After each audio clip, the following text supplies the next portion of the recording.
तो नमस्कार, स्वागत है आप सभी का एजुकेशन मंत्रा में। दोस्तों, नए शिक्षा सेवा चयन आयोग के गठन की जो कवायद है वो शुरू हो चुकी है। अध्यक्ष और सदस्यों के चयन की प्रक्रिया आरंभ कर दी गई है और इसके लिए बाकायदा जो नोटिफिकेशन है वो जारी हो चुका है। टीजीटी पीजीटी में परीक्षा प्रारूप बदल चुका है और हर बीएसए कार्यालय में 3 कंप्यूटर ऑपरेटर्स की भर्ती होगी और 60,000 से अधिक सिपाही भर्ती प्रक्रिया शुरू की जा चुकी है और हर साल अगस्त में शिक्षक भर्ती परीक्षा का विज्ञापन जारी होगा, परीक्षा भी होगी। तो चलिए दोस्तों, सारी अपडेट्स को एक साथ डिस्कस कर लेते हैं। दोस्तों, देखा जाए तो शिक्षा सेवा चयन आयोग का गठन लगभग इसकी जो बुनियाद है 5 साल पहले रखी गई और अब इसके क्रियान्वयन का दौर चल रहा है। और नया शिक्षा सेवा चयन आयोग कब अस्तित्व में आएगा, इसको लेकर छात्रों के मन में कन्फ्यूज़न था। तो अब वो कन्फ्यूज़न धीरे धीरे दूर हो रहा है क्योंकि इसके गठन की प्रक्रिया काफ़ी तेज़ी के साथ आगे बढ़ रही है। इसके अध्यक्ष और सदस्यों के जो चयन का विज्ञापन है वो जारी किया जा चुका है। तो यहाँ पर दोस्तों देख सकते हैं, शिक्षा सेवा चयन आयोग में अध्यक्ष और सदस्यों के चयन प्रक्रिया शुरू। 25 दिन में डाक से आवेदन करना होगा। तो उत्तर प्रदेश शिक्षा सेवा चयन आयोग में अध्यक्ष और सदस्य के चयन की प्रक्रिया शुरू कर दी गई है। एक अध्यक्ष और 12 सदस्यों के चयन के लिए उच्च शिक्षा अनुभाग 5 से आवेदन मांगा गया है। 25 दिन में इन पदों के लिए डाक से आवेदन करना होगा। इन पदों पर चयन के बाद आयोग का गठन हो जाएगा और भर्ती की प्रक्रिया शुरू हो जाएगी। इस आयोग का मुख्यालय प्रयागराज के माध्यमिक शिक्षा सेवा चयन बोर्ड में होगा। बेसिक से लेकर उच्च शिक्षा तक के शिक्षण संस्थानों में शिक्षकों की भर्ती के लिए शिक्षा सेवा चयन आयोग के गठन की प्रक्रिया 4 साल पहले शुरू हुई, लेकिन पिछले कुछ महीनों में इसमें तेजी आई हुई है। 13 दिसंबर को अध्यक्ष और सदस्यों की अर्हता को लेकर अधिसूचना जारी हुई थी। अब चयन के लिए आवेदन मांगे गए हैं। इस आयोग में अध्यक्ष और सदस्यों का जो कार्यकाल है दोस्तों वो 3 साल का होगा। अध्यक्ष पद के लिए न्यूनतम अर्हता राज्य सरकार में प्रमुख सचिव के समकक्ष या किसी विश्वविद्यालय का कुलपति है और सदस्य में एक पद आईएएस अफसर के लिए है। एक पद उच्च शिक्षा में संयुक्त निदेशक स्तर का है, एक पद व्यावसायिक शिक्षा में अपर निदेशक स्तर का है और एक पद माध्यमिक शिक्षा में संयुक्त निदेशक स्तर का है, एक बेसिक शिक्षा में संयुक्त निदेशक स्तर का है, एक पद न्यायिक सेवा और 6 पद शिक्षाविद के हैं। इनके चयन के कई पदों को प्रतिनियुक्त से भरा जाएगा। इस आयोग के गठन का प्रतियोगी छात्रों को बेसब्री से इंतजार है। नए आयोग में उच्चतर शिक्षा सेवा आयोग और चयन बोर्ड के कर्मचारी काम करेंगे। तो दोस्तों, इसमें देखा जाए तो बहुत जल्द काम शुरू हो गया है और लगभग जो मैंने आपको बताया है कि 1 से 2 महीना लगेगा।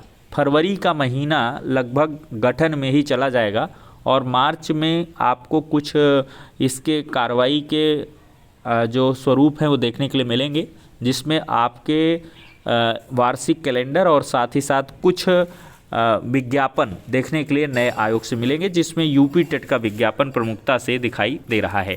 दोस्तों, इसी के साथ हर बीएसए कार्यालय में रखे जाएंगे 3 कंप्यूटर ऑपरेटर। तो प्रदेश में समग्र शिक्षा के अंतर्गत चल रही गतिविधियों को सुचारू रूप से चलाने के लिए बेसिक शिक्षा अधिकारी बीएसए कार्यालय में 3 कंप्यूटर ऑपरेटर रखे जाएंगे और इनका जो मानदेय है 11,020 रुपये प्रति माह रखा गया है। तो दोस्तों, केंद्र के प्रोजेक्ट अप्रूवल बोर्ड पीएबी ने इसके लिए बजट स्वीकृत कर दिया है। हर ऑपरेटर को 11,020 रुपये का मानदेय होगा। प्रदेश में बेसिक विद्यालयों में गुणवत्तापूर्ण बदलाव के लिए निपुण भारत मिशन, डीबीटी, निष्ठा, ऑपरेशन कायाकल्प, इस प्रकार की बहुत सारी योजनाएं चल रही हैं। तो 31 दिसंबर तक इनकी तैनाती कर सूचना राज्य परियोजना कार्यालय को भेजनी है। तो इसके लिए आप लोग नज़र बनाए रखें, आपके ज़िले में इसका विज्ञापन जारी हो सकता है और इसकी जो एलिजिबिलिटी वगैरह है वो आपको जो ज़िले से विज्ञप्ति जारी होगी उसमें दिखाई पड़ जाएगी। तो ठीक है दोस्तों, अब देखा जाए तो 60,244 पदों पर सिपाही की भर्ती प्रक्रिया शुरू हो चुकी है। युवाओं के लिए अच्छी खबर है। उत्तर प्रदेश के नौजवानों को बहुत जल्द मौका मिलेगा और 11 फरवरी 2024 को लिखित परीक्षा कराने की तैयारी है। परीक्षा केंद्रों का लगातार चयन किया जा रहा है और लगभग 25 लाख आवेदन इस पुलिस भर्ती परीक्षा में आने की उम्मीद है। तो पुलिस भर्ती वाले सतर्क रहें छात्र और लगातार तैयारी करते रहें। दोस्तों, पीसीएस 23 की मुख्य परीक्षा में 451 अभ्यर्थियों को सफल घोषित किया गया है और जल्द आएगी पीसीएस और प्रवक्ता की भर्ती कर लें ओटीआर। तो उत्तर प्रदेश लोक सेवा आयोग से जल्द ही सम्मिलित राज्य प्रवर अधीनस्थ सेवा यानी कि पीसीएस 2024 और राजकीय इंटर कॉलेजों में प्रवक्ता भर्ती का विज्ञापन जारी किया जाएगा।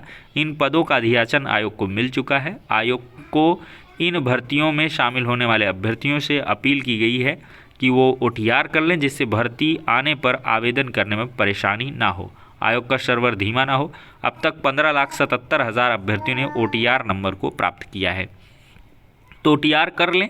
बहुत सारे जो एग्ज़ाम हैं वो आपको उत्तर प्रदेश लोक सेवा आयोग से दिखेंगे और इसमें स्पेशली आपको जीआईसी में जो राजकीय इंटर कॉलेजों में जो सहायक अध्यापक की भर्ती आएगी उसमें भी ओटीआर ज़रूरी है। तो जिनको भी उसमें फॉर्म भरना है तो बीएड वाले स्पेशली ओटीआर करके चल सकते हैं। और दोस्तों टीजीटी पीजीटी भर्ती में सामान्य ज्ञान की भी अब परीक्षा होगी। तो 4,512 सहायता प्राप्त माध्यमिक विद्यालयों में टीजीटी पीजीटी भर्ती के लिए होने वाली लिखित परीक्षा के पैटर्न में बदलाव कर दिया गया है।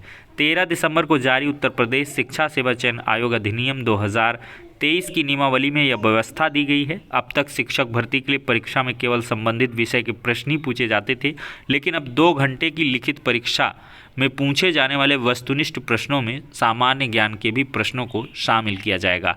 इससे अभ्यर्थियों के विषय के अलावा सामान्य ज्ञान का भी परीक्षण हो सकेगा।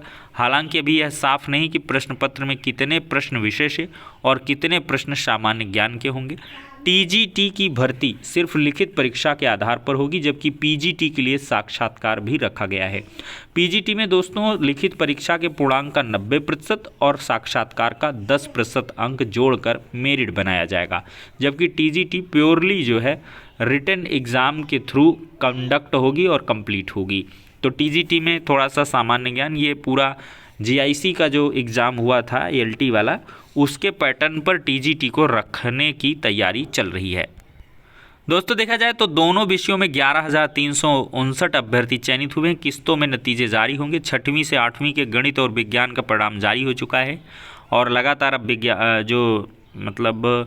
रिजल्ट है वो आएगा। सभी कक्षा और विषयों का पूरा परिणाम आने में 3-4 दिन लगेंगे। अतुल प्रसाद जी का कहना है 15 दिनों में रिजल्ट जारी कर देगा आयोग ने 15 दिनों में रिजल्ट जारी किया है और बहुत जल्द ये वाला भी रिजल्ट आएगा।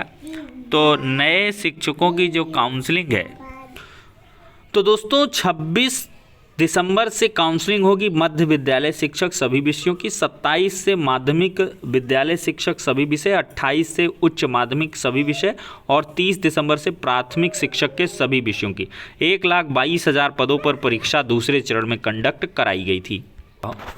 दोस्तों देखा जाए तो हर साल अगस्त में होगी शिक्षक बहाली।